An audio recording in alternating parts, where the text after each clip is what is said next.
Hello friends, welcome to our channel.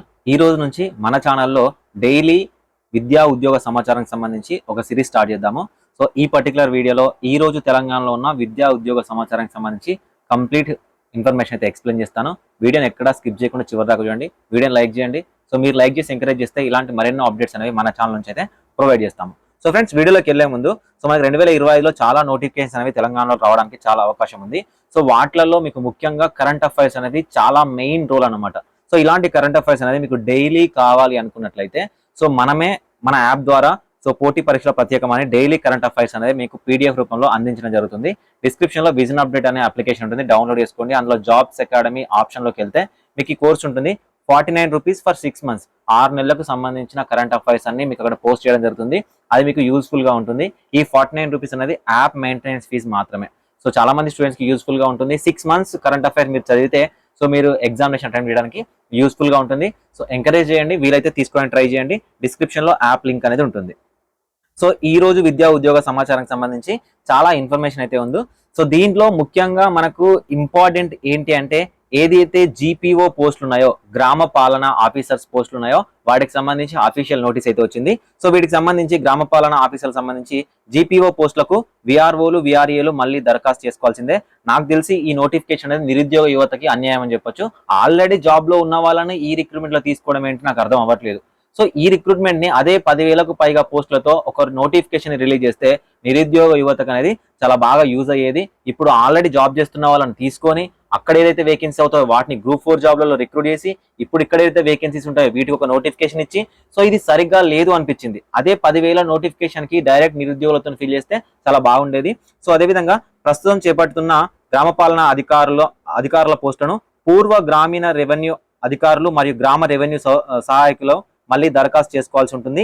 ఈ మేరకు భూ పరిపాలన ప్రధాన కమిషనర్ నవీన్ మిట్టల్ బుధవారం నోటిఫికేషన్ జారీ చేశారు. దీని ప్రకారం పూర్వ విఆర్ఓలు విఆర్ఏలు ఈ నెల 16వ తారీఖున దరఖాస్తు సమర్పించాలి. పని స్వభావం ఇతర నియమ నిబంధనలతో పాటు పూర్తి వివరాలకు సంబంధించి వెబ్సైట్ ని అయితే ఇవ్వడం జరిగింది. వీడియో ఇస్తున్న వాళ్ళు విఆర్ఓలు కానీ విఆర్ఏలు కానీ ఉంటే ఎవరైనా ఉన్నట్లయితే సో 16th లోపు ప్రజెంట్ మీరు చేస్తున్న జాబ్ అనేది మీకు ఒకవేళ నచ్చకపోతే మీరు దరఖాస్తు చేసుకోవచ్చు. దీనికి కూడా ఎగ్జామినేషన్ కండక్ట్ చేయబోతున్నారు. ప్రభుత్వ పోర్టల్ ద్వారా 10 లక్షలకు పైగా నియామకాలంటూ మరొక న్యూస్ అయితే రావడం జరిగింది.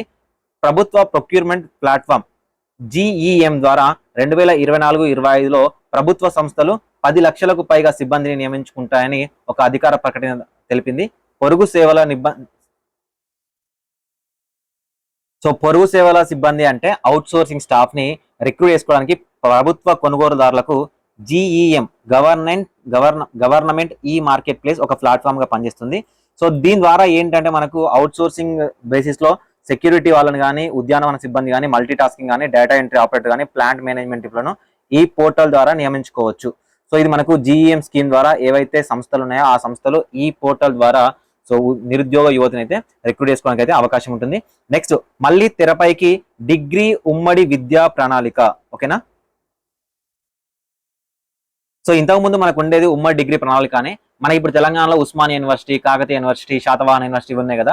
సో వీటికి సంబంధించి కరిక్యులం అనేది డిఫరెంట్ గా ఉంటుంది. సో ఒక్కొక్కసారి ఎగ్జామినేషన్ కాకుండా ఉస్మానియాలో ఒకసారి ఎగ్జామ్స్, కాకతీయ యూనివర్సిటీ ఒక ఎగ్జామ్స్ అండ్ శాతవాహన ఇలా కాకుండా ఏంటంటే మళ్ళీ తెరపైకి ఉమ్మడి డిగ్రీ విద్యా ప్రణాళిక. రేపు వీసీలతో ఉన్నత విద్యా మండలి సమావేశం. రాష్ట్రంలో డిగ్రీ కోర్సులకు ఉమ్మడి విద్యా ప్రణాళికను అమలు చేయాలని రాష్ట్ర ఉన్నత విద్యా మండలి భావిస్తుంది. అన్ని యూనివర్సిటీల పరిధిలో ఒకేసారి తరగతుల ప్రారంభం, పరీక్షల నిర్వహణ, ఫలితాల విడుదల ఉండాలని భావిస్తుంది. 2022లో కామన్ అకాడమిక్ క్యాలెండర్ ని ప్రకటించారు. అది ఏడాదికే పరిమితమై తర్వాత గాడి తప్పింది. తాజాగా మరోసారి ఈ అంశం తెరపైకి వచ్చింది. ఒక్కో వర్సిటీలో ఒక్కో విధంగా సెమిస్టర్లు నడుస్తుండగా దానివల్ల గందరగోళం నెలకొంటుంది. ప్రవేశాల కౌన్సిలింగ్ నిర్వహిద్దామంటే కొన్ని వర్సిటీలు పరీక్షలు కాలేదని, మరికొన్ని ఫలితాలు రాలేదని చెప్తున్నాయి. ఎందుకు అంటే ఫర్ ఎగ్జాంపుల్ ఇప్పుడు డిగ్రీ అయిపోయింది కదా. సో డిగ్రీ అయిపోయిన తర్వాత పీజీ చేయాలి. సో పీజీ సెట్ కి సంబంధించిన ఎగ్జామినేషన్ ఉంటుంది. ఫర్ ఎగ్జాంపుల్ కేయూకి సంబంధించిన ఎగ్జామ్ జరుగుతుంటే ఓయూకి సంబంధించిన పీజీ సెట్ కానీ అన్నిటికి సంబంధించి పీజీ లాంటి కండక్ట్ చేయడం కుదరదు. కాబట్టి మనకి 2022లో సో ఈ academic calendar, common academic calendar తీసుకొచ్చారు, కానీ అది కుదరట్లేదు. సో మళ్ళీ ఇప్పటి నుంచి డిగ్రీలో కామన్ అకాడమిక్ క్యాలెండర్, అన్ని యూనివర్సిటీలకు సంబంధించి కామన్ అకాడమిక్ క్యాలెండర్ ఉంటే సో మనకు కరెక్ట్ వేలో వెళ్తుంది. ఇది ఇంజనీరింగ్ అయినా లేకపోతే డిగ్రీ అయినా ఏ కోర్స్ అయినా ఒక common academic calendar. For example మనకి ఇంటర్మీడియట్ ఉంది, 10th ఉంది, ఒకేసారి జరుగుతాయి కదా. సో ఇలా తీసుకోవడానికి ఛాన్స్ ఉండొచ్చు. హైదరాబాద్ లో 17% పెరిగిన నియామకాలు నాక్రీ.com నివేదిక. సో ఇది కరెంట్ అఫైర్ గా యూజ్ అవుతుంది. సో విద్య, రీటైల్, ఆయిల్, గ్యాస్ రంగాల్లో నియామకాలు గత నెలలో తగ్గడంతో దేశీయ ఉద్యోగ మార్కెట్ పై ప్రభావం పడింది. 2024 మార్చితో పోలిస్తే ఈసారి ఇదే కాలంలో నియామకాలు 1.4% తగ్గాయని నౌకరీ.com ఓకేనా, నౌకరీ.com విడుదల చేసిన జాబ్ స్పీక్ ఇండెక్స్ గణాంకాలు వెల్లడించాయి. హోలీ, రంజాన్ లాంటి పండుగల వల్ల సెలవులు వచ్చినప్పటికీ ఉద్యోగ మార్కెట్ దాదాపు స్థిరంగానే ఉందని పేర్కొంది. సో ఎవరైనా నౌకరీ.com ఏంటంటే మీకు డిగ్రీ కానీ, బీటెక్ కానీ, ఇంకేదైనా క్వాలిఫికేషన్స్ ఉండి సో మీరు ప్రైవేట్ జాబ్స్ కి అప్లికేషన్ చేసుకోవాలంటే నౌకరీ.com నుంచి మీరు అప్లికేషన్ అది చేసుకోవచ్చు. 6 లక్షలు దాటిన అర్జీలు. సో ఇది మనకు రాజీవ్ యువ వికాసం ఏదైతే ఉందో దానికి సంబంధించి ఒక డాటా అయితే రావడం జరిగింది. సో రాజీవ్ యువ వికాసానికి భారీ స్పందన. 50,000 నుంచి 4 లక్షల వరకు ఎవరైతే డిగ్రీ చేసిన యువకులు ఉన్నారో వాళ్ళకి మనకి గవర్నమెంట్ ఇస్తున్నామని చెప్పింది. ఇది మనకు ప్రీవియస్ గా BC loans, SC ST corporation loans అనేవి ఉన్నాయి. సో వాటి ద్వారానే మనకు ఈ ఫండింగ్ అయితే, ఈ సబ్సిడీ అయితే ఇవ్వబోతున్నారు. ఫర్ ఎగ్జాంపుల్ మీకు కనుక 3 లక్షలు 4 లక్షలు వస్తే మీరు బ్యాంక్ తో టైఅప్ అని మిగతా సబ్సిడీ అనేది గవర్నమెంట్ పే చేస్తుంది. సో మిగతా అమౌంట్ ఏదైతుందో అది మీరు పే చేయాల్సి ఉంటుంది. ధృవపత్రాల కోసం మీ సేవకి పరుగులు. ఓకేనా, సో ఇక్కడ మీకు డాక్యుమెంట్ ఏంటంటే క్యాస్ట్, దాంతోపాటు ఇన్కమ్ లాంటి డాక్యుమెంట్ ఉండాలి కాబట్టి సో మీ సేవలకు సంబంధించి 7 రోజుల్లో 13.45 లక్షల దరఖాస్తులు. సో మార్చ్ 26 నుంచి ఏప్రిల్ 1 వరకు వచ్చిన డాటా ఏదైతే ఉందో ఆ డాటాకి సంబంధించి మరొక ఆర్టికల్ అయితే రావడం జరిగింది. సో చాలా ఎక్కువ మంది అప్లికేషన్ చేస్తున్నారు. వీటిని ఎట్లా ఫిల్టరేషన్ ఉంటుంది, ఎట్లా సెలెక్షన్ చేస్తారు అనేది చూద్దాం. సో నెక్స్ట్ వచ్చేసరికి 42% రిజర్వేషన్లపై సై అనుకుంటే ధర్మయుద్ధమే. ఎందుకంటే ఇక్కడ గవర్నమెంట్ కాదు, చాలా మంది నిరుద్యోగ యువత కూడా వెయిట్ చేస్తా ఉన్నారు. ఈ రిజర్వేషన్ అనేది కన్ఫర్మ్ అయితేనే ఉద్యోగ నోటిఫికేషన్లు వస్తాయని వెయిట్ చేస్తున్నారు. ఒకవేళ ఈ రిజర్వేషన్ సంబంధించి ఎలాంటి డెసిషన్ వస్తుందో ఆ డెసిషన్ తర్వాతనే ఉద్యోగ నోటిఫికేషన్ ఇస్తామని గవర్నమెంట్ చెప్పింది కాబట్టి సో గవర్నమెంట్లే కాదు, నిరుద్యోగ యువత కూడా సో దీనికోసం చూస్తా ఉన్నారు. వరంగల్ చపాటా మిర్చికి భౌగోళిక గుర్తింపు. సో ఇది మనకు కంప్లీట్ గా ఒక కరెంట్ అఫైర్ లా ఉండొచ్చు. మందం, ప్రకాశవంతమైన రంగుతో ప్రత్యేకత, సౌందర్య సాధనాలు, ఆహార పానీయాలు, వస్త్ర పరిశ్రమలో వినియోగం. సో ఇది మనకు రావచ్చు, భౌగోళిక గుర్తింపు ఇచ్చింది ఏదని క్వశ్చన్ రావడానికి అయితే ఛాన్స్ ఉంటుంది. వరంగల్ చపాటా మిర్చికి అయితే భౌగోళిక గుర్తింపు అని మనకు ఒక ఇన్ఫర్మేషన్ వచ్చింది. పంచాయతీ రాజ్కు రిటైర్డ్ స్టోక్. మీకు రీసెంట్ గా తెలుసు, సో ఎవరైతే రిటైర్మెంట్ అయిపోయి ఆల్రెడీ డిప్యుటేషన్ బేస్లలో ఎక్స్ట్రాగా వర్క్ చేస్తున్న ఎంప్లాయీస్ ఎవరైతే ఉన్నారో వాళ్ళందరినీ తీసేస్తాము, సో తీసేస్తూ ఉత్తర్వులు ఇవ్వడం జరిగింది. సో దీంట్లో పంచాయతీ రాజ్ శాఖకి రిటైర్డ్ స్టోక్ అంటే చాలా ఎక్కువ మంది పంచాయతీ శాఖ నుంచి రిటైర్ అవుతా ఉన్నారు. సో మేబీ ఇలాంటి పోస్టులు ఏవైతే వస్తాయో వీటన్నింటినీ ప్రమోషన్ ద్వారా ఇచ్చి లో లెవెల్ ఎంప్లాయీస్ లో లెవెల్ పోస్టులు అన్నిటి కూడా ఫిల్ చేయడం చాలా చాలా ముఖ్యం. మూల్యాంకనం, ఆపై వెరిఫికేషన్. సో ఇంటర్ బోర్డులో కొత్త సంప్రదాయం. ఫలితాల ముందే మరొకసారి తనిఖీ. 16 మూల్యాంకన కేంద్రాలు, ఉప కార్యదర్శులు, ఒక్కో అధ్యాపకుడు రోజుకు 30 పత్రాలు దిద్దాలి. కానీ 50 నుంచి 60 పత్రాలు దిద్దుతున్న వైనం. త్వరగా ఫలితాలు వెల్లడించేందుకే హడావిడి. సో మనకి ఇంటర్ ఫలితాలకు సంబంధించిన కూడా ఒక ఆర్టికల్ అయితే రావడం జరిగింది. సో ఇంతకు ముందులా కాకుండా ఇప్పుడే ఏదైతే మనకు వెరిఫికేషన్ అయిపోతుంది, అంటే ఎగ్జామినేషన్ కరెక్షన్ అయిపోతుందో, పేపర్ కరెక్షన్ అయిపోతుందో దాన్ని మళ్ళీ రీవెరిఫై చేసి ఎలాంటి మిస్టేక్స్ లేకుండా చూసి తొందరగా రిజల్ట్స్ ఇవ్వడానికి అయితే సో ప్రయత్నిస్తున్నట్టు మనకైతే ఒక ఆర్టికల్ అయితే రావడం జరిగింది.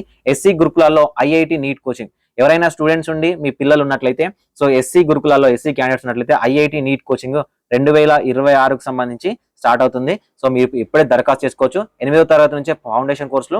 రాష్ట్ర వ్యాప్తంగా 10 కాలేజీల్లో ప్రారంభించేందుకు సర్కార్ నిర్ణయం. ఎంట్రన్స్ టెస్ట్ ద్వారా స్టూడెంట్ల ఎంపిక. సో దీనికి సంబంధించి మీరు అప్లికేషన్ చేసుకోవాల్సి ఉంటుంది. సో 2025-26 కూడా ఈ ఆర్టికల్ అనేది యూజ్ అవుతుంది. సో జూన్ 1 వరకు ఇంటర్మీడియట్ కాలేజీలకు వేసవి సెలవులు. సో సెలవుల్లో అనాధికారికంగా తరగతులు నిర్వహిస్తే కఠిన చర్యలు. రాష్ట్ర ఇంటర్మీడియట్ విద్యా మండలి కార్యదర్శి కృష్ణ ఆదిత్య. ఓకేనా, సో ఈ మధ్యలో ఇంటర్మీడియట్ కాలేజీలు ఏమైనా క్లాసులు నిర్వహిస్తే సో కఠిన చర్యలు తీసుకుంటాము. జూన్ 2 నుంచి, ఓకేనా, జూన్ 2 నుంచి మాత్రమే క్లాసులు అనేది స్టార్ట్ కావాలని ఇక్కడ ఇవ్వడం జరిగింది.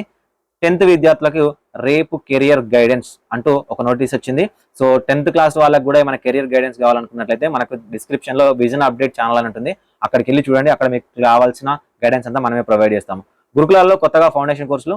సాంఘిక సంక్షేమ గురుకులాల్లో ఫౌండేషన్ కోర్సుల ప్రారంభానికి తెలంగాణ ప్రభుత్వం శ్రీకారం చుట్టింది.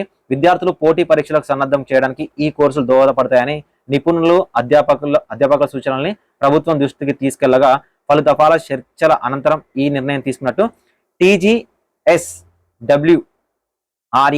Telangana social welfare development education institute కార్యదర్శి విఎస్ అలుగు వర్షిని తెలిపారు. ఈ విద్యా సంవత్సరం 8వ తరగతి నుంచే ఇవి చేపడతారు. అంటే ఇక నీట్, ఐఐటికి సంబంధించిన కోర్సులు అనేవి ఉంటాయి. గ్రామ పరిపాలనా అధికారుల విధి విధానాలు ఖరారు. GPO జాబ్ చార్ట్ విడుదల చేసిన CCLA మాజీ VRO VREల నుంచి ఐచ్ఛికాలు కోరింది. సో ఇది మేబీ నాకైతే తప్పు అనిపించింది, రాంగ్ అనిపిస్తుంది. డైరెక్ట్ నోటిఫికేషన్ ఇస్తే బాగుండేది. SC OBC విద్యార్థులకు స్కాలర్షిప్, ఎవరైనా ఇంట్రెస్టెడ్ క్యాండిడేట్స్ ఉంటే మీరు ఈ స్కాలర్షిప్ అయితే అప్లికేషన్ చేసుకోవచ్చు. మనం అప్లికేషన్ లో అంటే అప్డేట్ చేస్తున్న కరెంట్ అఫైర్స్ వచ్చేసరికి ఇవి. సో మీరు కావాలంటే చూసుకోవచ్చు. ఈ విధంగా PDF అనేది ఉంటుంది. సో ఈ PDF మనకు అక్కడ మనం ప్రొవైడ్ చేస్తుంది జస్ట్ 49 రూపీస్ అయితే మనం ఛార్జ్ చేస్తా ఉన్నాము. సో ఇది యాప్ మెయింటెనెన్స్ కోసం మాత్రమే. యాప్ రన్ అవుతేనే మీకు ఇలాంటి కంటెంట్ అనేది ప్రొవైడ్ చేయడం జరుగుతుంది. సో ఈ రోజున్న ముఖ్యమైన కరెంట్ అఫైర్స్లలో ఒక కరెంట్ అఫైర్స్ గురించి మనం మాట్లాడుకున్నట్లయితే, సో పుస్తకాలు the great conciliator Lal Bahadur శాస్త్రిపై పుస్తకం వచ్చేసింది. సో ఈ పుస్తకాన్ని సంజీవ్ చోప్రా రాసిన పుస్తకం the great conciliator Lal Bahadur Shastri and the transformation of India. So ఈ బుక్ కు సంబంధించి అయితే ఇన్ఫర్మేషన్ వచ్చింది. సో ఈ బుక్ మీరు ఇది ఒక కరెంట్ అఫైర్ అవ్వడానికి అయితే ఛాన్సెస్ అయితే ఉన్నాయి. ఈ కరెంట్ అఫైర్స్ లో మనం ఇంక్లూడ్ చేసింది. సో తీసుకోవడానికి ట్రై చేయండి. Thank you so much.